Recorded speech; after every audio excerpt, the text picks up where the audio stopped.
नमस्कार दोस्तों, रिवेल mathematics analysis में आपका स्वागत है। आज हम संज्ञा को पूरा डिटेल वे में समझेंगे। देखिए, परीक्षा के पॉइंट ऑफ व्यू से जो संज्ञा है वो मोस्ट इम्पोर्टेंट होती है और इससे 3 से 4 क्वेश्चन आपके बनते हैं। और 10th class, 11th class, 12th class, इसमें जहाँ भी व्याकरण पूछा जाएगा उसमें से डायरेक्ट क्वेश्चन यहाँ से लड़ेगा। ठीक है, तो इसको समझते हैं।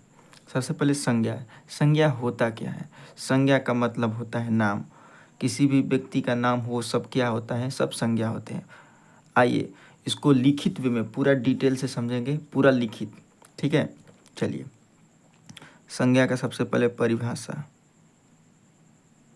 परिभाषा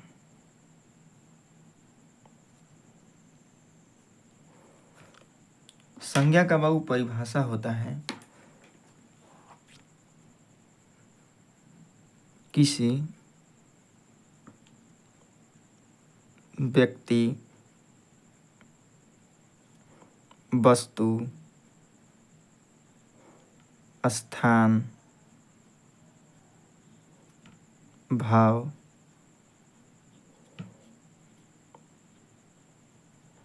आदि के नाम को संज्ञा कहते हैं। आदि के नाम को क्या कहते हैं? संज्ञा कहते हैं। ठीक है, किसी व्यक्ति, वस्तु, स्थान, भाव आदि के नाम को क्या कहते हैं? संज्ञा। चलिए बाबू, ये व्यक्ति क्या होते हैं, ये वस्तु क्या होती है, ये स्थान क्या होता है और ये भाव क्या होता है? ये दुनिया में जितने भी व्यक्ति के नाम होते हैं ये संज्ञा होते हैं। वस्तु के नाम है वो भी संज्ञा है, स्थान के नाम है वो भी संज्ञा है, भाव हो वो भी क्या है? सब संज्ञा होता है। ठीक है, चलिए देखते हैं। अगर व्यक्ति का नाम हो जैसे रमेश, सुरेश, राम, श्याम, आप सब अपना नाम लिख सकते हैं इसमें। जो जो इस वीडियो को देखेगा वो अपना कमेंट में अपना नाम ज़रूर लिख देगा, वो किस संज्ञा के अंतर्गत आएगा। ठीक है, पूरा वीडियो ख़त्म हो जाने के बाद। चलिए, व्यक्ति के नाम में रमेश, सुरेश, राम, श्याम। ठीक है, वस्तु के नाम में क्या हो जाएगा? वस्तु के नाम में हो जाएगा कुर्सी, टेबल, लकड़ी। ये सब क्या है बाबू? ये सब क्या है? वस्तु है। स्थान का नाम में आ जाएगा, जैसे आप जिस क्षेत्र से आते हैं उसका नाम लिख दीजिए। जैसे हम आते हैं बक्सर क्षेत्र से, बक्सर। ठीक है, पटना। ये सब क्या है बाबू? स्थान है। ये क्या है? सब स्थान है। गुजरात,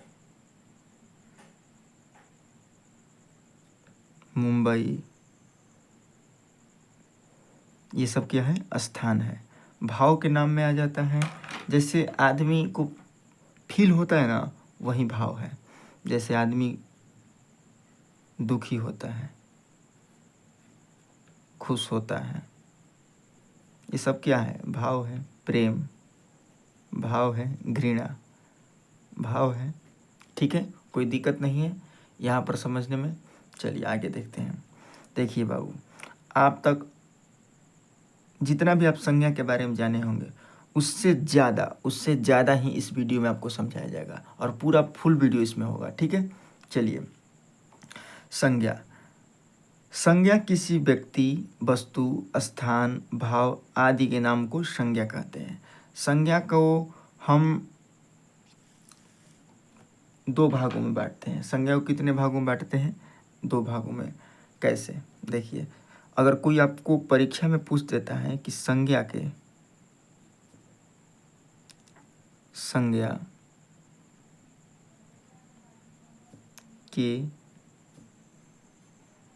मूल भेद। मूल भेद। संज्ञा के मूल भेद कितने होते हैं? तो बाबू दो होते हैं। ठीक है, संज्ञा के मूल भेद कितने होते हैं? दो होते हैं। देखिए कौन कौन। एक तो संज्ञा का मूल भेद होता है, एक होता है यथार्थवाचक संज्ञा,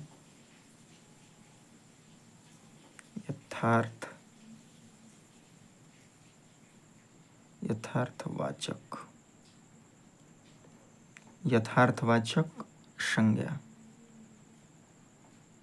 ठीक है, भाववाचक संज्ञा एक हो, दूसरा क्या होता है? भाववाचक संज्ञा। ठीक है, एक होता है यथार्थवाचक संज्ञा और एक होता है भाववाचक संज्ञा।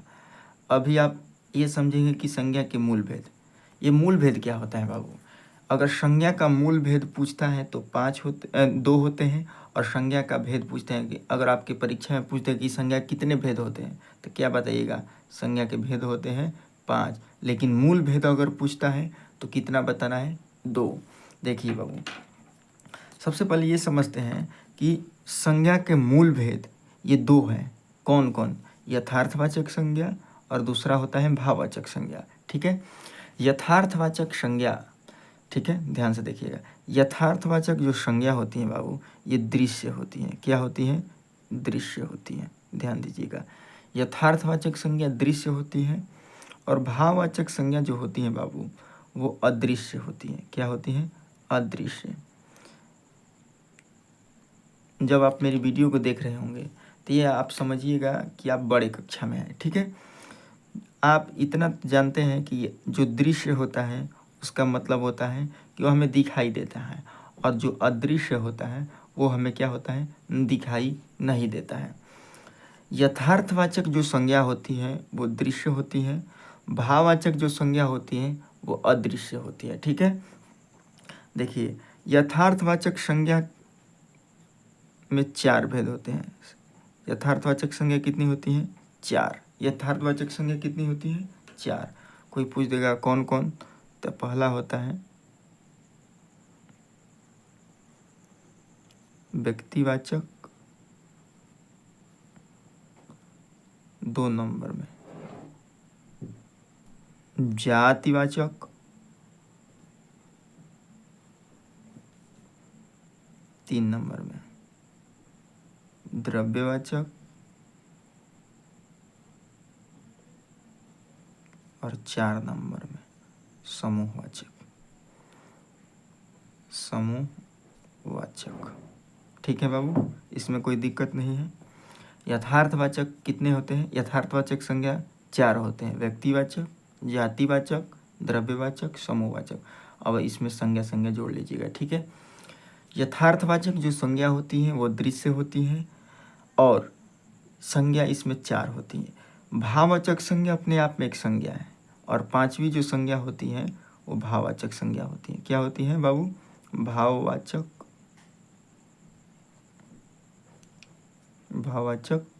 संज्ञा। ठीक है, यथार्थवाचक संज्ञा ये दृश्य हो गई, भाववाचक संज्ञा अदृश्य हो गई। ध्यान रखिएगा कि अगर संज्ञा का मूल भेद पूछता है तो 2 बताइएगा। ठीक है, संज्ञा का मूल भेद पूछता है तो 2। कौन कौन? यथार्थवाचक संज्ञा, दूसरा भाववाचक संज्ञा। ठीक है, यथार्थवाचक संज्ञा 4 होती है और भाववाचक संज्ञा अपने आप में एक संज्ञा होती है। ठीक है, चलिए, अगर आपको परीक्षा में पूछते, नोट करके लिखिएगा, NOTE, नोट। ठीक है, अगर आपको परीक्षा में पूछ दे कि बाबू जो संज्ञा होती है, संज्ञा के भेद कितने होते हैं? संज्ञा के भेद,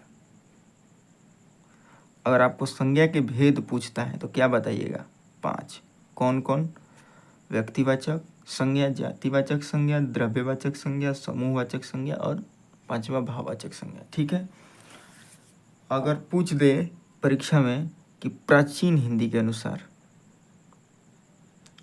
प्राचीन हिंदी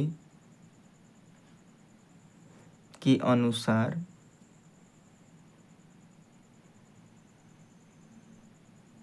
संज्ञा के कितने भेद होते हैं?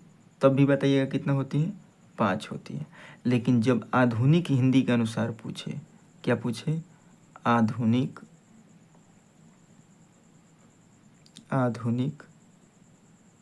हिंदी के अनुसार, आधुनिक हिंदी के अनुसार पूछे तो संज्ञा कितने भेद होते हैं, 3। और ये समझते हैं कौन कौन। प्राचीन हिंदी के अनुसार अगर पूछे तो 5 होती हैं, यही पाँचों होती हैं। संज्ञा के भेद पूछे तो 5 ही होती हैं, जो है वो उसी को बताना है। अगर कोई राह चलते पूछ देगा कि संज्ञा कितने भेद होते हैं, ये नहीं कि 2 बता देना है। संज्ञा के मूल भेद पूछे तो 2 बताना है। संज्ञा के अगर मूल भेद पूछता है तो 2 बताना है, यथार्थवाचक संज्ञा, भाववाचक संज्ञा। ये आपको जब बड़े होइएगा तब आपसे एक सवाल पूछा जाएगी, संज्ञा के मूल भेद कितने होते हैं। जब आप 10th क्लास और 12th क्लास का एग्जाम देंगे तब इसमें पूछेगा कि संज्ञा के मूल भेद कितने होते हैं। तो ध्यान रखिएगा, संज्ञा के मूल भेद होते हैं 2, यथार्थवाचक संज्ञा, भाववाचक संज्ञा। अगर संज्ञा का भेद पूछे तो डायरेक्ट आपको 5 बताना है। प्राचीन हिंदी के अनुसार संज्ञा के भेद पूछे तो क्या बताना है, 5 ही। व्यक्तिवाचक संज्ञा, जातिवाचक, समूहवाचक, द्रव्यवाचक, ठीक है, और भाववाचक, ठीक है। यथार्थवाचक आधुनिक हिंदी के अनुसार पूछे तो संज्ञा के 3 भेद होते हैं। कौन कौन, पहला होता है व्यक्तिवाचक,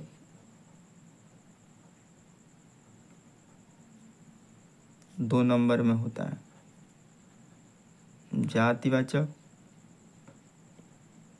और 3 नंबर में होता है भाववाचक, ठीक है। व्यक्तिवाचक संज्ञा, जातिवाचक संज्ञा और भाववाचक संज्ञा, ध्यान दीजिएगा, ठीक है। अब पूछिएगा, परीक्षा में पूछ देगा, आधुनिक हिंदी के अनुसार संज्ञा के 3 भेद होते हैं, और 2 इसमें कहाँ चला गया, समूहवाचक और द्रव्यवाचक। तो इसमें जो समूहवाचक और द्रव्यवाचक जातीयवाचक संज्ञा में आ जाता है, ठीक है। आधुनिक हिंदी के अनुसार द्रव्यवाचक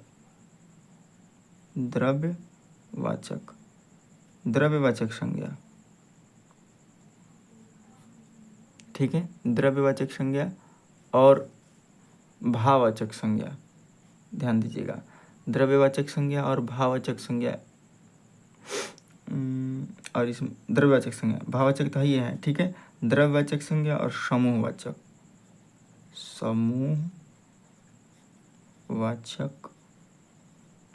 संज्ञा, ठीक है।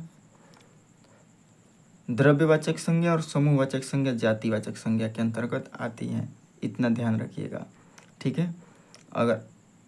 अगर आप मेरे चैनल पर नए हैं तो चैनल को सब्सक्राइब करना है, बेल आइकन को दबाना है, और भाई को ज़्यादा से ज़्यादा सपोर्ट करना है। आपका 10th क्लास का पूरा सॉल्यूशन किया जाएगा, ठीक है, A to Z सब्जेक्ट का, वो मैथ हो, हिंदी हो, संस्कृत हो, इसी वीडियो पर, ठीक है। बस आप इस चैनल को सब्सक्राइब कर ले। आप अच्छे चैनल पर आए हैं, नया चैनल है, ठीक है बाबू।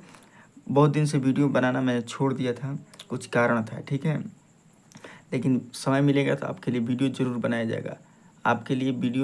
बनाया जाएगा, ज़रूर से ज़रूर, ठीक है। चलिए आगे बढ़ते हैं। अब समझते हैं, एक एक संज्ञा को समझते हैं, ठीक है। अब फिंगर टिप्स अपने उंगली पर कर लीजिएगा। फिंगर टिप्स याद रखिएगा कि संज्ञा के मूल भेद 2 होते हैं, यथार्थवाचक संज्ञा, दूसरा भाववाचक संज्ञा, ठीक है। यहाँ पर अपने बिना देखे समझना, ठीक है। अब देखिए, यथार्थवाचक संज्ञा दृश्य होती हैं और भाववाचक संज्ञा अदृश्य होती है, ठीक है। यथार्थवाचक संज्ञा के अंतर्गत यथार्थवाचक संज्ञा कितने होते हैं, 4। कौन कौन बाबू, तो व्यक्तिवाचक संज्ञा, जातिवाचक संज्ञा, समूहवाचक संज्ञा, द्रव्यवाचक संज्ञा, और भाववाचक संज्ञा अपने आप में एक संज्ञा होती है, 5वीं भाववाचक संज्ञा होती है। आधुनिक हिंदी के अनुसार पूछे तो 2, आधुनिक हिंदी के अनुसार पूछे तो 3, प्राचीन हिंदी के अनुसार पूछे तो 5, और संज्ञा का ऐसे भेद पूछे कितने होते हैं तो 5 बताइएगा। एक एक संज्ञा को समझते हैं। सबसे पहले हम समझते हैं कि संज्ञा के प्रथम संज्ञा को समझते हैं, ठीक है। ये देखिए, पहला होता है व्यक्तिवाचक संज्ञा,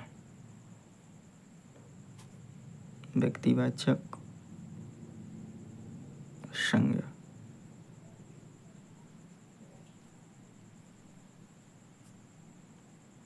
व्यक्तिवाचक संज्ञा। चलिए देखिए, किसी व्यक्ति, वस्तु,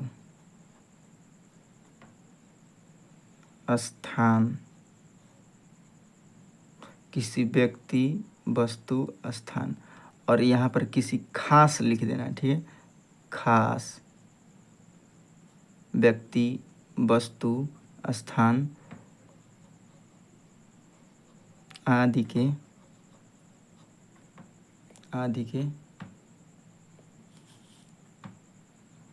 नाम को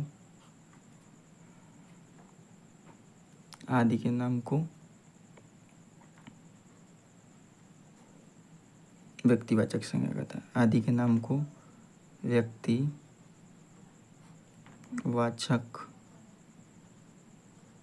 संज्ञा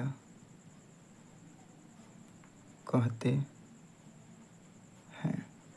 एक बात मैं बताते चलो बाबू कि व्यक्तिवाचक संज्ञा में आपने पहले जितना भी पढ़ा होगा, लेकिन आज मैं जो आपको की पॉइंट बताऊंगा वो आपको स्कैनिंग के माध्यम से यहीं से समझ लेना है। आप यहीं पर मैं जो की पॉइंट बताऊंगा यहीं आपको समझ में आ जाएगा कि मेरा की पॉइंट, मेरा पढ़ाने का ये संज्ञा कौन सा तजुर्बा है जो आपको मैं बता रहा हूँ। संज्ञा का कोई भी डायरेक्ट क्वेश्चन हो आप पूछिए, डायरेक्ट का डायरेक्ट आपको क्वेश्चन का जवाब मिलेगा। जैसे पहला मेरा की पॉइंट है, पहला व्यक्तिवाचक संज्ञा मैंने अभी बताया था कि यथार्थवाचक संज्ञा होती है, और यथार्थवाचक जो संज्ञा होती हैं वो दृश्य होती है। क्या बाबू होती है? वो दृश्य होती है, ठीक है। दूसरा मेरा की पॉइंट है कि व्यक्तिवाचक संज्ञा जो होती हैं दुनिया में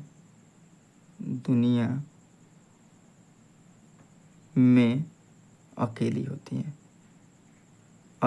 है, ठीक है। ये दुनिया में अकेली होती है। और तीसरा मेरा की पॉइंट है कि इसका बहुवचन नहीं बनेगा। व्यक्तिवाचक संज्ञा का कभी भी बहुवचन नहीं बनता। आपका ये तीसरा की पॉइंट है। आप जितने भी क्लास में पढ़े होंगे, आप कहीं से भी संज्ञा के बारे में पढ़े होंगे, लेकिन ये वाला टॉपिक आप कहीं नहीं पढ़े होंगे जो मैं आपको बताने जा रहा हूँ, ठीक है। ध्यान दीजिएगा बाबू। चलिए एग्जाम्पल जैसे समझते हैं। ये दृश्य होती है। दुनिया में व्यक्ति का नाम होता है, जैसे कोई भी व्यक्ति का नाम हो, राम हो, सुरेश हो, ठीक है, संदीप हो, लड़की का नाम है जैसे अंकिता रख देते हैं, माया रख देते हैं, काजल रख देते हैं, ठीक है। ये सब नाम है बाबू, ठीक है। ये सब क्या है? नाम है। और जो नाम होता है वो व्यक्तिवाचक संज्ञा के अंतर्गत जाता है। जो नाम होता है वो व्यक्तिवाचक संज्ञा के अंतर्गत आता है। अब चलिए हम अपने की पॉइंट से समझते हैं। व्यक्तिवाचक संज्ञा क्या होती है? दृश्य होती है। अच्छा ये बताइए बाबू, जो राम होता है वो आपको दिखाई देता है कि नहीं देता है? तो आप कहेंगे कि तो दिखाई देता है। सुरेश जो लड़का है वो दिखाई देता है कि नहीं देता है? आप कहेंगे ये भी दिखाई देता है। संदीप जो लड़का है वो भी दिखाई देता है। लड़की अंकिता है, आप राह चलते उसको देखते हैं कि नहीं देखते हैं? कहीं आप अपनी गर्लफ्रेंड का नाम मत रख दीजिएगा, ठीक है। आपकी गर्लफ्रेंड का नाम भी ये व्यक्तिवाचक संज्ञा है। आपकी गर्लफ्रेंड का नाम क्या हो सकता है? जो भी है, जैसे आपकी गर्लफ्रेंड का नाम क्या लिख दें? चलिए जैसे रजनी लिख देते हैं, रजनी, ठीक है। 10th क्लास में रजनी, आलो, शेफाली, आरती, ये सब किसकी लड़कियां थी? आप कमेंट में बताइएगा। रजनी, आलो, शेफाली, आरती, ये सब किसकी लड़कियां थी? आप बताइएगा। 10th क्लास का है, ठीक है। अगर आप 10th में पढ़ते हैं तो बेस्ट ऑफ लक, आप सही चैनल पर आए हैं, ठीक है। चलिए आगे देखते हैं। व्यक्ति के नाम, वस्तु का, जैसे दूसरा इसकी पॉइंट समझते हैं। दुनिया में अकेली है। आप तो कहेंगे कि बाबू राम, सुरेश, संदीप, अंकिता, माया, काजल, रजनी, ये सब नाम है, लेकिन दुनिया में तो ये अकेली नहीं है। ये दुनिया में तो बहुत से हैं, लेकिन आप दुनिया में अकेली नहीं है, लेकिन अगर इसका बहुवचन नहीं बनेगा, ये बात समझिए। दुनिया में अकेली राम राम है, सुरेश है, संदीप है, ये दुनिया में अकेले नहीं है, लेकिन इसका बहुवचन नहीं बनेगा। राम का कभी हम रामो हम बहुवचन कभी बना सकते हैं बाबू? सुरेश का सुरेशो कर सकते हैं, सुरेशो नहीं कर सकते। संदीप का संदीपे कर सकते हैं बाबू, कभी नहीं कर सकते हैं, ठीक है। वैसे ही किसी भी नाम का बहुवचन नहीं बनेगा, ठीक है। और जिसका बहुवचन नहीं बनता है वो व्यक्तिवाचक संज्ञा के अंतर्गत जाता है। बोलिए बाबू, आपको समझ में आया? और आया तो आप लाइक करिएगा, ठीक है। चलिए अब देखते हैं वस्तु का नाम। जैसे वस्तु के नाम में अब देखते हैं किसी खास है, ठीक है। अब देखते हैं जैसे बोतल, बोतल का नाम हम रख देते हैं कैंट। जैसे बोतल हम पीते हैं, पानी वाला बोतल होता है, मिल्टन का बोतल होता है, ठीक है। मिल्टन का जो बोतल होता है, मिल्टन का डायरेक्ट आप समझिएगा, जो मिल्टन का बोतल होता है उसका नाम होता है, अगर नाम है तो व्यक्तिवाचक संज्ञा, नाम नहीं अगर बोतल है तो जातिवाचक संज्ञा के अंतर्गत चला जाएगा। ध्यान से समझिएगा, अगर नाम है, किसी संज्ञा का नाम है तो व्यक्तिवाचक संज्ञा, ठीक है। अगर ये लड़का था, राम जो लड़का था, अगर लड़का है तो जातिवाचक संज्ञा, लड़के का नाम है, राम है, सुरेश है, अंकिता है, संदीप है, अगर नाम है तो व्यक्तिवाचक संज्ञा के अंतर्गत आएगा। बोलिए बाबू, आपको समझ में आया? अगर समझ में आ रहा है तो एक कमेंट आपका प्यारा सा मेरे दिल को छुएगा, ठीक है। आगे बढ़ते हैं। वस्तु का नाम में जैसे बोतल हो गया, अगर लकड़ी का कोई नाम फर्नीचर है और इस लकड़ी के नाम पे कोई लकड़ी का नाम ही रहता है, जैसे उस लकड़ी का नाम हमने रख दिया अमूल का लकड़ी ऐसे तो अमूल का लकड़ी नहीं होता है। जैसे दूध है, दूध क्या है बाबू? एक मिल्क है, लेकिन मिल्क का नाम मैंने रख दिया अमूल, ठीक है। मिल्क जो होता है, जो दूध होता है, द्रव्यवाचक संज्ञा होता है, लेकिन अगर मैंने दूध का नाम रख दिया मिल्क, मैंने मिल्क का अब मिल्क कर रहा हूँ मैं, इसका नाम मैंने लिख दिया कि ये दूध है सुधा का दूध। ये सुधा जो होती है, सुधा जो है व्यक्तिवाचक संज्ञा, अगर मिल्क छूटा कहे तो द्रव्यवाचक संज्ञा हो जाएगी, ठीक है। ज़्यादा आपको जो है उसी को समझाऊंगा, ठीक है। देखिए, अगर भारत लिखता हूँ, भारत देश का नाम है, स्थान है बाबू, भारत क्या है? देश का नाम है। लेकिन ये दुनिया में भारत अकेला है कि नहीं है बाबू? दुनिया में अकेला है। भारत आपको दिखाई देता है कि नहीं देता है? ये भारत का नक्शा है, दिखाई देता है। अगर दिखाई देता है तो व्यक्तिवाचक संज्ञा, ये दृश्य होती है। भारत आपको दिखाई देता है, ये दुनिया में भारत अकेला है। इसका भारत का भारत तो नहीं कर सकते हैं, कभी नहीं कर सकते हैं। अगर किए तो आपका गलत हो जाएगा। तो यही बात आपको ध्यान में रखना है। बार बार यही आपको पॉइंट बता रहा हूँ कि भारत जो है वो देश का नाम है। भारत क्या है? देश का नाम है। अगर छूटा देश लिख देते हैं तो जातिवाचक संज्ञा। अगर देश का नाम क्या है? भारत, तो भारत कौन सी संज्ञा होगी? व्यक्तिवाचक। जैसे अमेरिका, अमेरिका नाम है बाबू, नाम है, व्यक्तिवाचक संज्ञा। जैसे ताजमहल, ताजमहल कमेंट में बताइएगा ताजमहल किसके लिए बनवाया गया था, ठीक है, किसकी याद में बनवाया गया था। चलिए हम बता दें, ताजमहल का निर्माण शाहजहां ने करवाया था, अपनी पत्नी की याद में करवाया था। और इनकी पत्नी का नाम क्या था? कमेंट में आप बताइएगा, ठीक है। अब चलिए, ताजमहल का बाबू हम ताजमहल नहीं कर सकते हैं, बहुवचन नहीं बनाएंगे। ये दुनिया में अकेली है कि नहीं हो सकती? नहीं है, बताइए। ताजमहल दुनिया में अकेली है कि बहुत है? तो आप कहेंगे ताजमहल की तरफ बहुत से ताजमहल हो सकते हैं, लेकिन जो ताजमहल प्रसिद्ध है वो आगरा का ताजमहल ही प्रसिद्ध है। इसलिए दुनिया में ये क्या है? अकेला है। दुनिया में क्या है? ये अकेला है। अगर अकेला है तो व्यक्तिवाचक संज्ञा, अकेला है तो व्यक्तिवाचक संज्ञा। सॉरी बाबू। अब चलिए, जैसे चंद्रमा है, चंद्रमा, ये बताइए बाबू, चंद्रमा दुनिया में अकेला है कि बहुत है? तो आप कहेंगे चंद्रमा दुनिया में अकेला है। चंद्रमा का कभी बहुवचन चंद्रमो नहीं लिख सकते हैं, ये भी दुनिया में अकेला है। तो ये भी क्या, कौन सी संज्ञा होगी? व्यक्तिवाचक संज्ञा। सूर्य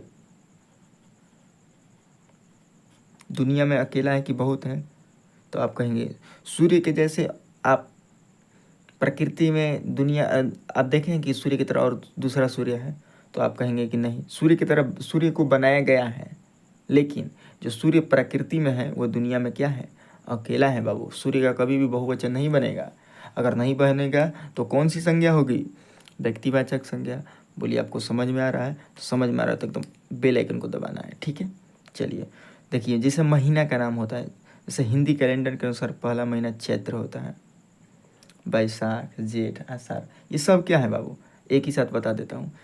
जैसे हिंदी कैलेंडर के अनुसार ये होता है जनवरी, ग्रेगोरियन कैलेंडर के अनुसार जनवरी, फरवरी, मार्च, ये सब महीना जो होता है वो सब महीना किस में आता है, किस में आएगा, व्यक्तिवाचक संज्ञा के अंतर्गत आएगा। जैसे नदी का नाम है गंगा, गंगा नदी, ठीक है। गंगा नदी कौन सी संज्ञा होगी, तो आप बताइएगा, व्यक्तिवाचक संज्ञा होगी। अगर सिंपल नदी पूछे तो जातिवाचक संज्ञा, और नदी का नाम है गंगा, तो नाम है कौन सी संज्ञा, व्यक्तिवाचक संज्ञा। तो बोलिए बाबू आपको समझ में आ रहा है? समझ में आ रहा है तो एकदम बेल आइकन को दबाना है और मुझे सपोर्ट करना है, ठीक है। आपको व्याकरण में महारत हासिल करा दूंगा, व्याकरण में महारत, ठीक है। आगे बढ़ते हैं। चलिए आपको देखिए बाबू, इतना मेहनत किया जा रहा है आपके लिए ही किया जा रहा है। एकदम टाइप टू टाइप मैं हिंदी अपने हाथ से लिखते जा रहा हूँ, ठीक है। चलिए 2 नंबर में हम लिखेंगे बाबू जातिवाचक संज्ञा, जातिवाचक संज्ञा, ठीक है। चलिए जातिवाचक संज्ञा को बताने से पहले एक मैं बात आपसे पूछ लेता हूँ। अगर आपको व्यक्तिवाचक संज्ञा समझ में आ गया तो आप ये बताइए कि संसार, संसार कौन सी संज्ञा है, संसार कौन सी संज्ञा है, आप मुझे बताइए, ठीक है। चलिए व्यक्तिवाचक संज्ञा क्या होती है, देखिए बाबू, व्यक्तिवाचक जो संज्ञा होती है इसका पहले हम परिभाषा समझते हैं। जिस संज्ञा से किसी खास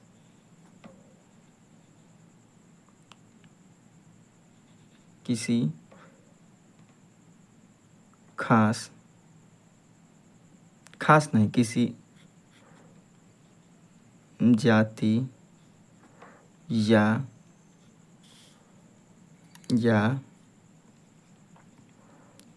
उपजाति, किसी जाति या उपजाति का बोध हो उसे जातिवाचक, जाति नहीं, जातिवाचक संज्ञा कहते हैं, जातिवाचक संज्ञा कहते हैं, ठीक है। चलिए ध्यान दीजिएगा, मैंने बताया कि इसमें जाति और एक होता है उपजाति, ठीक है। जाति और उपजाति, जैसे एग्जाम्पल, सबसे पहले एग्जाम्पल बताने से पहले मैं एक की पॉइंट बताना चाहता हूँ, ठीक है बाबू। मेरा एग्जाम्पल, ये परीक्षा में आपको परिभाषा नहीं मिलेगा, परीक्षा में याद करने के लिए आपको मिलेगा इसका एग्जाम्पल मिलेगा, और एग्जाम्पल मेरे की पॉइंट्स आप याद कर सकते हैं। की पॉइंट एकदम आपके लिए रामबाण है, आपके लिए समझिए कि आपके लिए मेरा की पॉइंट क्या है, रामबाण है। मैंने आपको पिछले बार बताया था, पिछले ही पन्ने में मैंने बताया था कि जातिवाचक जो संज्ञा होती हैं वो बाबू क्या होती हैं, तो दृश्य होती हैं। दृश्य होती हैं कि नहीं होती हैं, आप जानते हैं। जो जातिवाचक संज्ञा होती हैं वो क्या होती हैं, दृश्य होती हैं। अब देखिए ये दुनिया में क्या है, जातिवाचक दुनिया में बहुत है, ये दुनिया में सिंगल नहीं है, ये दुनिया में क्या है, डबल है, बहुत सी है। इसका बहुवचन क्या होगा, इसका बहुवचन बनेगा कि नहीं बनेगा, तो इसका बहुवचन बनेगा, इसका बहुवचन बनेगा, ध्यान दीजिएगा। जातिवाचक जो संज्ञा होती हैं वो दृश्य होती हैं, जातिवाचक संज्ञा जो होती है दुनिया में बहुत हैं, जातिवाचक जो संज्ञा होती है इसका बहुवचन बनता है, ध्यान दीजिएगा। एक बात आपको मैं बता दूं कि परिभाषा आपको नहीं याद करना है, याद करना है मेरा ये की पॉइंट 1 2 3।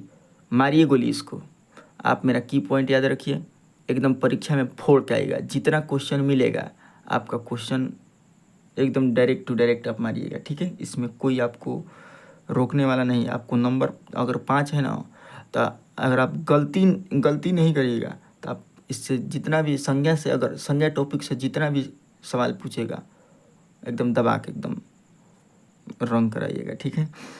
देखिए जाति और उपजाति। अच्छा ये बताइए बाबू, जैसे एग्जाम्पल हम लेते हैं, लड़का जाति है कि नहीं जाति है?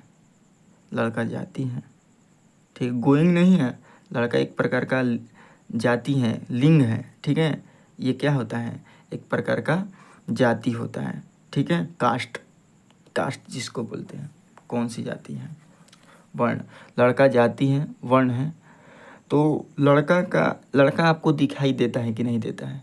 तो आप कहिएगा कि लड़का दिखाई तो देता है। ये कौन सी संज्ञा है? दृश्यवाचक, दृश्य है। अभी संज्ञा आपको नहीं समझना है, ये पहले समझिए। लड़का क्या है? दिखाई देता है, जी आप कहेंगे तो दिखाई देता है। जातिवाचक संज्ञा को ये दुनिया में बहुत है। लड़के की तरह इस दुनिया में बहुत से लड़के होते हैं कि नहीं होते हैं? आपकी तरह, हमारी तरह बहुत से लड़के हैं कि नहीं हैं? तो आप कहेंगे कि ऐसे तो हैं, लड़के तो बहुत हैं। अब देखिए तीसरा की पॉइंट, इसका बहुवचन, लड़का का बहुवचन लड़के बना सकते हैं कि नहीं बना सकते हैं? बहुवचन। ये तो एक वचन है। लड़की है ना बाबू, माफ़ करिएगा, लड़की हैं तो लड़कियाँ, लड़कियाँ हैं, ठीक है। अगर लड़की हैं तो इसका बहुवचन बनेगा। अगर बहुवचन बनता है तो कौन सी संज्ञा? जातिवाचक संज्ञा। बोलिए दिक्कत है कोई? अगर दिक्कत है तो ये मेरे में दिक्कत नहीं, ये आप में दिक्कत है। ये समझाना मेरा काम है और समझना आपका काम है। तो ध्यान दीजिएगा एक एक बात को, ठीक है। लड़कियाँ, लड़की का लड़कियाँ, अगर जातिवाचक संज्ञा है उसका तो बहुवचन बनेगा। उसका तो क्या बनेगा? बहुवचन। अगर बहुवचन बन रहा है तो जातिवाचक संज्ञा, ठीक है। लड़की क्या है? एक वचन में है, और लड़की का बहुवचन लड़कियाँ, ये क्या हो गया? बहुवचन। अगर बहुवचन बन रहा है तो कौन सी संज्ञा? कौन सी संज्ञा बाबू? तो अब बताइएगा, जातिवाचक संज्ञा। कौन सी संज्ञा? तो जातिवाचक संज्ञा, ठीक है। अब चलिए अब देखते हैं, जैसे लड़का जाति है कि नहीं जाति है? तो लड़का जाति है। अगर लड़का जाति है तो इसका बहुवचन लड़के। अगर बहुवचन बना तो जातिवाचक संज्ञा, नहीं बना तो आप समझते हैं कौन सी संज्ञा हो जाएगी? ध्यान दीजिएगा। लड़का जाति है, लड़की जाति है। जैसे पेड़ की तरह और पेड़ हो सकते हैं कि नहीं पेड़ हो सकते हैं? आम का पेड़, नीम का पेड़, ठीक है। ये सब पेड़, अगर पेड़ का नाम है तो व्यक्तिवाचक संज्ञा, पेड़ का नाम नहीं है तो जातिवाचक संज्ञा। पेड़ छुट्टा पेड़ दे दे तो जातिवाचक संज्ञा, ठीक है। आप देखिए जैसे हम गाय लिखते हैं, बाबू गाय की तरह और गाय हो सकती हैं कि नहीं हो सकते हैं? तो आप कहिएगा बिल्कुल हो सकती है, गाय की तरह और गाय हो सकती हैं, ठीक है। गाय की तरह और गाय हो सकती हैं। भैंस, कुत्ता, बिल्ली, ठीक है, इसकी तरह बहुत सी हो सकती हैं। भैंस का भैंस है, गाय का गाय, बिल्ली का बिल्लियाँ, ठीक है। ये सब इसका बहुवचन बना सकते हैं। अगर जिसका बहुवचन बनता है तो जातिवाचक संज्ञा होगा। बोलिए आपको समझ में आया? कोई दिक्कत नहीं? दिक्कत है तो आपको एक सवाल दिया जाता है कि नदी कौन सी संज्ञा होगी? नदी कौन सी संज्ञा है? आप कमेंट में कमेंट करके बताइएगा। नहीं कमेंट करिएगा तो मैं समझूंगा आपके लिए वीडियो बनाना उचित नहीं है। अगर आपको वीडियो समझ में आ रहा है तो वीडियो को लाइक करिए और कमेंट ज़्यादा से ज़्यादा करिए, ठीक है। ये व्याकरण जो टॉपिक होता है वो ये मैं नहीं समझे कि 10th क्लास के लिए है। जो बच्चा आपका अपना बेसिक से तैयारी करना चाहता है, एकदम बेसिक से 0 to हीरो लेवल वाला है, ठीक है। आगे चलिए, मेरे पैर में झिनझिनी हो रहा है बाबू, कुछ मिनट आराम कर ले। नहीं चलिए चलिए देखते हैं कितना देर। समूहवाचक 3 नंबर में क्या बताएं? समूहवाचक संज्ञा। ये तो आप जानते हैं कि समूहवाचक संज्ञा होती है। किसी समूह या झुंड को क्या कहते हैं? जहाँ पर समूहवाचक, जिस संज्ञा से किसी खास समूह के झुंड का बोध हो उसे समूहवाचक संज्ञा कहते हैं। आपको जो जिसको परिभाषा याद करना वो परिभाषा याद करेगा, ठीक है। थोड़ा सा लाइट तेज कर।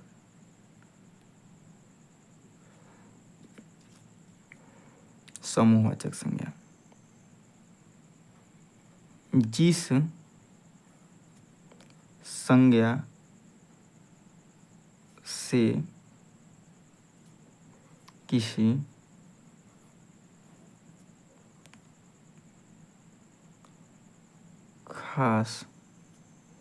खास नहीं, खास काटिए, बार बार खास लिखा जा रहा, सॉरी इसके लिए।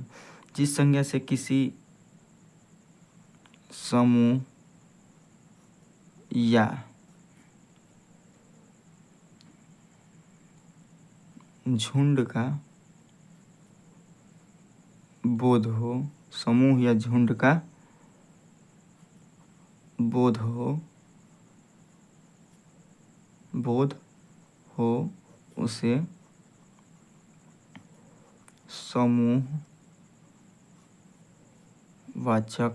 समूहवाचक संज्ञा कहते हैं। समूहवाचक संज्ञा कहते हैं। जिस संज्ञा से क्या करना है? जिस संज्ञा से किसी समूह या झुंड का बोध हो या दर्शाता है उसे क्या कहते हैं? उसे समूहवाचक संज्ञा कहते हैं। कोई दिक्कत तो आप कहेंगे नहीं दिक्कत। चलिए मैं इसका एग्जाम्पल बताता हूँ। चलिए जैसे आप बाबू समझिए कि समूहवाचक संज्ञा मैंने बताया कि इसमें समूह या झुंड का बोध होता है। जैसे हम लिखेंगे परिवार। अच्छा ये बताइए बाबू, परिवार में एक ही लोग रहते हैं तो बहुत सारे लोग रहते हैं? परिवार में आप कहेंगे कि बहुत से लोग रहते हैं।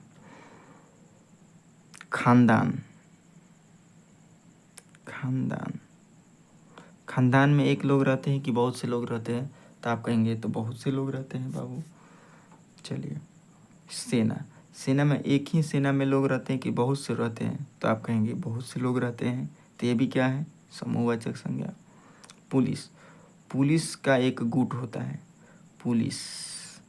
पुलिस में एक लोग रहते हैं कि बहुत से लोग रहते हैं? तो आप कहिएगा कि बहुत से लोग रहते हैं, ठीक है। कक्षा में एक ही लोग रहते हैं कि बहुत से लोग रहते हैं विद्यार्थी? तो आप कहेंगे बहुत से रहते हैं बाबू। तो ये भी क्या है? समूहवाचक संज्ञा। एक बात आपको बता दूं, जिसमें समूह या झुंड का बोध हो रहा है सीधा डायरेक्ट मारिएगा समूहवाचक संज्ञा।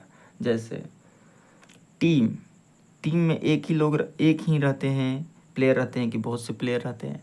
तो आप कहेंगे बहुत से प्लेयर रहते हैं बाबू। गिरोह डाकुओं का जो गिरोह होता है वो कौन सी संज्ञा है? गिरोह में एक ही लोग रहेंगे कि बहुत से लोग रहेंगे? तो आप कहिएगा कि बहुत से लोग रहेंगे। इसमें कोई आपको दिक्कत नहीं है, ठीक है। आप चलिए आप भी एक एक कमेंट करिएगा कि इसमें कौन सा, अगर नहीं समझ में आ रहा तो आप मेरे से कमेंट में पूछ सकते हैं। आपका कमेंट में देखूंगा और कमेंट करके रिप्लाई भी दूंगा, ठीक है। चलिए भीड़ में बाबू एक ही लोग रहेंगे कि बहुत से लोग रहेंगे? तो आप कहेंगे कि बहुत से लोग रहेंगे। बारात में एक लोग रहते हैं कि बहुत से लोग रहते हैं? आप कहेंगे बहुत से। काफिला का हिंदी अर्थ होता है झुंड होता है। काफिला में एक ही लोग चलते हैं? तो आप कहेंगे बहुत से लोग चलते हैं। कहेंगे मोदी जी के काफिला में बहुत से लोग आए। तो बहुत से लोग क्या है? इसमें समूह बता रहा है, झुंड बता रहा है। अगर समूह या झुंड का बोध हो रहा है, समूहवाचक संज्ञा। बोलिए बाबू, अगर समझ में आ रहा है तो डायरेक्ट एक हार्ड आप अपनी तरफ से दीजिएगा मेरे को एक दिल, और दिल पूरा मेरे कमेंट बॉक्स में छा जाना चाहिए बाबू। पूरा दिल से आप दिलदार हो जाइए।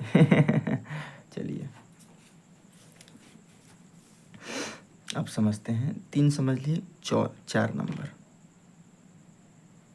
4 नंबर में मैं बताना चाहता हूँ। 4 नंबर जो है वो है द्रव्यवाचक संज्ञा। क्या है? द्रव्यवाचक संज्ञा। इतना मैं बता रहा हूँ बाबू, सबको समझ में आ रहा है ना? अगर आ रहा है तो दिल से अपनी तरफ से एक हार्ट ज़रूर भेजिएगा, ठीक है? चलिए, वीडियो तो लंबा होता ही जा रहा है, लेकिन 2 ही हैं, आपको बताना बहुत ज़रूरी है। बेशक जल्दी जल्दी मैं बता रहा हूँ। द्रव्यवाचक संज्ञा वे संज्ञा होती हैं जो किसी द्रव्य का बोध कराती हैं। जो किसी क्या कराती हैं? द्रव्य का बोध कराती है। आप सब यही जानते हैं। चाहे आप कहेंगे जिस संज्ञा में जिसे नापा या तौला जाए उसे द्रव्यवाचक संज्ञा कहते हैं, ठीक है? अब मेरे तरफ से जिस संज्ञा में नाप तौल आदि का बोध हो, जिसे नापा, ऐसे बोलिए,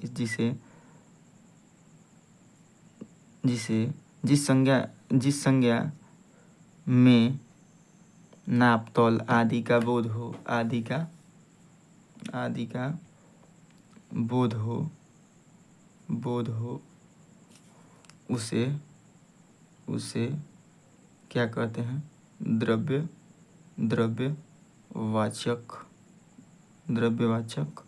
संज्ञा कहते हैं। जिस संज्ञा में नाप तौल आदि का बोध हो उसे क्या कहते हैं? द्रव्यवाचक संज्ञा कहते हैं।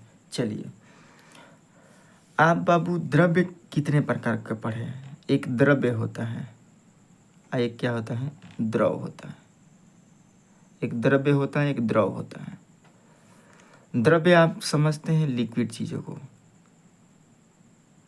लिक्विड, और ये द्रव्य होता है मैटर। लिक्विड यानी कि द्रव्य, मैटर यानी कि द्रव्य। ये मैटर होता है पदार्थ। मैटर क्या होता है बाबू? पदार्थ होता है। मैटर आप समझिएगा क्या होता है? पदार्थ। द्रव्यवाचक संज्ञा में जिसे नाप तौल को ही आप समझ रहे हैं, लेकिन लिक्विड और मैटर दोनों ही चीज़ें क्या होती हैं? द्रव्यवाचक संज्ञा। ये वाला चीज़ आपको अपने बुक में भी नहीं पढ़िएगा, ये बात मेरी कक्षा, मेरी वीडियो में आप जानिएगा, ठीक है?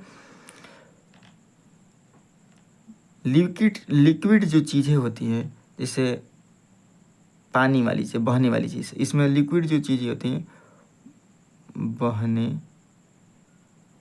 वाली चीज़ें, इसमें क्या होती हैं? बहने वाली चीज़ें।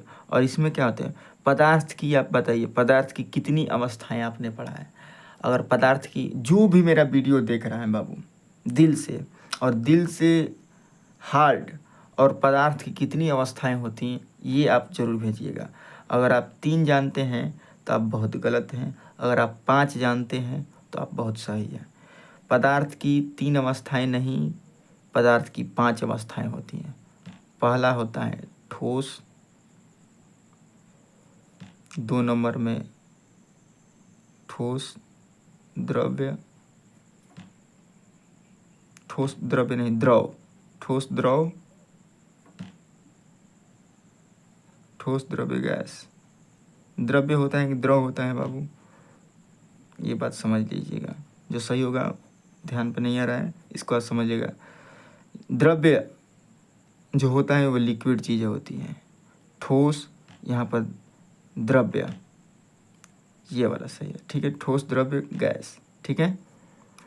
कि द्रव होता है बाबू, मेरे को ज़्यादा ध्यान नहीं आ रहा है। ठोस द्रव की द्रव्य होता है, ठोस द्रव गैस, ठीक है? तीसरा होता है प्लाज्मा, तीसरा होता है गैस, चौथा होता है प्लाज्मा। और 5वीं अवस्था होती है बाबू। पदार्थ की 5 अवस्थाएं होती हैं: ठोस, द्रव, गैस, प्लाज्मा, और 5वीं अवस्था होती है Bose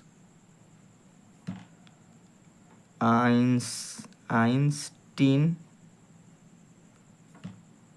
condensate, Bose-Einstein condensate, Bose-Einstein condensate, ठीक है। ठोस, द्रव, गैस, प्लाज्मा और बोस-आइंस्टाइन कंडेंसेट, ये परम शून्य तापमान होते हैं बाबू, परम शून्य तापमान, परम शून्य तापमान होते हैं बाबू, ठीक है। जल्दी जल्दी आपको मैं बता दूं, ये मत समझिएगा कि द्रव्यवाचक संज्ञा केवल लिक्विड जो बहने वाली चीज़ें होती हैं वही होता है, नहीं। जो ठोस होता है, द्रव्य होते हैं, गैस, ये सब भी चीज़ें क्या होती हैं, द्रव्यवाचक संज्ञा में अंतर्गत आती हैं। जैसे सोना नापा जाता है, ठोस अवस्था में भी रहता है, लिक्विड अवस्था में रहता है, लेकिन सोना को आप कैसे धारण करते हैं, ठोस अवस्था में। तो ये समझिएगा कि ठोस है तब भी क्या है, द्रव्यवाचक संज्ञा। कौन सी संज्ञा है, द्रव्यवाचक संज्ञा। ध्यान से देखिएगा, जैसे चांदी ठोस अवस्था में आप पहनते हैं, द्रव्यवाचक संज्ञा है, क्योंकि इसे नापा जाता है, तौला जाता है। जैसे चीनी, जैसे तेल, जैसे घी, ये सब क्या है बाबू, ये सब क्या है, द्रव्यवाचक संज्ञा है। वीडियो तो लंबा होता जा रहा है, लेकिन एक और मैं बता दूं, एक है पांचवी जो संज्ञा है, पांचवी संज्ञा भाववाचक संज्ञा है। कौन सी संज्ञा है बाबू, तो भाववाचक संज्ञा। आपके लिए इतना परिश्रम कर रहा हूँ बाबू, केवल आपके लिए। वीडियो को देखिए और पूरा से पूरा लाइक करिए, ठीक है। चलिए, भाववाचक संज्ञा। भाववाचक जो संज्ञा होती है बाबू, वो क्या होती है, जिसमें जिस संज्ञा से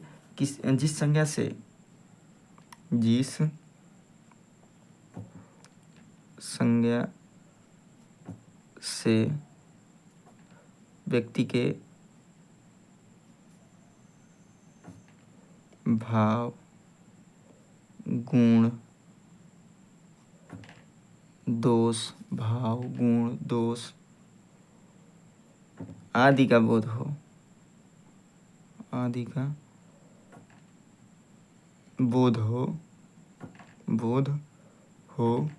उसे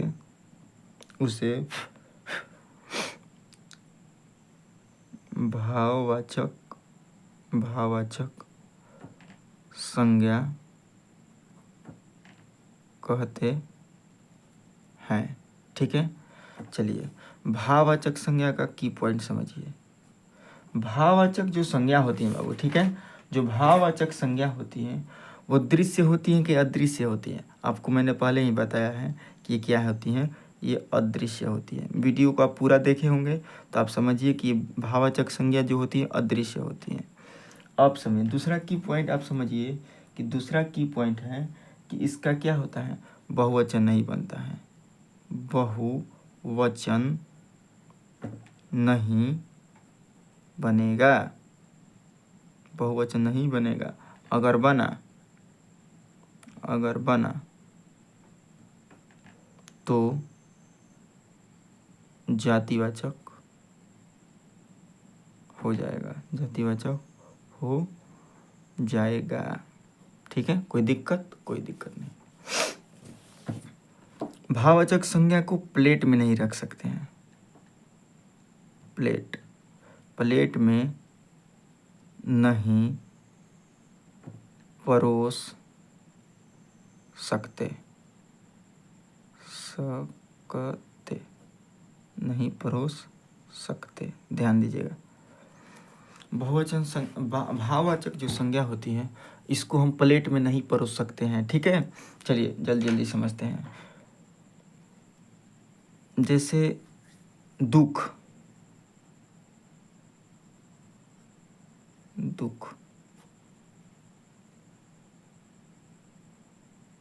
खुश, ये सब क्या है, आदमी का भाव बताता है। प्रेम आदमी का भाव बताता है, घृणा भाव बताता है, जवानी। चलिए इसको समझते हैं। खुश का अगर बहुवचन बना देते हैं खुशियाँ, तो खुशियाँ, आप बताइए खुशियाँ कौन सी संज्ञा में आ जाएगी, जातिवाचक नहीं, खुशी आ जाएंगी। अगर बहुवचन बनेगा तो कौन सी संज्ञा? जातिवाचक संज्ञा। प्रेम, प्रेम आदमी बताता है कि मैंने आपसे 2 किलो प्रेम किया है, कि पाव भर, कि 1 किलो, कि पाव भर, 1.25 ग्राम, 150, सब नहीं बताता है। अगर बता रहा है तो आप समझिए कि ये गलत बताता है। ठीक है, आदमी प्रेम का इमेजिन नहीं कर सकता है, बस अपना भाव से बता सकता है। इमेजिन करता है, अपने भाव से बता देंगे ना भाई तरह से तो हम कैले बनी 2-3 किलो प्रेम, लेकिन तू हमारे से पाव भर नहीं कैले, यही से। चलिए, दुख, आदमी कहता है कि मैंने पीछे मोटरी में 2 किलो दुख बनले बनी, अब हमारे से 100 ग्राम ले लो, और ई जौन बाटे तो अब हम रख ले बनी, ये सब नहीं कहता है। ठीक है, एकदम भोजपुरी अंदाज में समझे के बाद ध्यान से। दुख जो होता है आदमी भाव बताता है। जैसे जवानी हो गया, बुढ़ापा, आदमी बताता है कि 2 किलो में बुढ़ाइल बनी, चाहे 2 किलो 2 किलो जवान बनी, ये सब नहीं बताता है। ठीक है, तो एक बताइए क्रोध, आदमी कहता है कि क्रोध मैंने 2 किलो आपसे किया है, कि 100 ग्राम की पावर। ठीक है, ये सब क्या है बाबू? ये सब बस इमेजिंग करके बताया जाता है। प्रेम, घृणा, ये सब बुढ़ापा, जवानी, बचपन, लड़कपन, ये सब क्या है? भाववाचक संज्ञा है। तो आज के लिए इतना ही। अगर वीडियो पर नए हैं तो मेरे चैनल को ज़रूर से ज़रूर सब्सक्राइब कर लें और बेल आइकन को दबाना ना भूलें, और वीडियो में एक प्यारा सा कमेंट ज़रूर कर दीजिएगा। धन्यवाद बाबू। ऐसे ही आप आगे बढ़ते रहिए और जीवन को अपने उज्जवल करिए।